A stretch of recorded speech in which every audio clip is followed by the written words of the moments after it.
তো সাইয়েদনা সুলাইমান বললেন, আল্লাহ, গোটা বিশ্বের সব প্রাণীকুল, পশুকুল, পক্ষীকুল, জিনকুল সবাইকে আমি একবেলা লাঞ্চ খাওয়াবো, দুপুরের খাবার। আল্লাহ বললেন, নো সুলাইমান, এটা তোমার কাজ না, এটা আমার কাজ, তুমি পারবা না। সাইয়েদনা সুলাইমান বললেন, আমার মনে বড় শখ, আমি যদি একবেলা সবারে মেহমানদারি করাইতে পারতাম, আমার কলিজাটা ঠান্ডা হয়ে যেত। আল্লাহ বললেন, ওকে, ট্রাই করে দেখো পারো কিনা।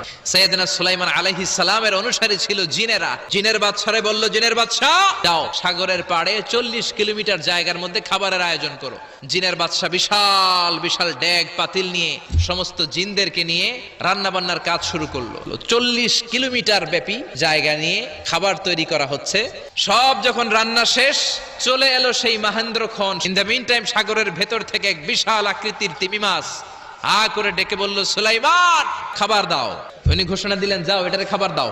তিমি মাছ বিশাল বড় করে বসে আছে সাগরে। জিনের বাদশা খাবার দিতে লাগলো। 1 কিলোমিটার শেষ, 5 কিলোমিটার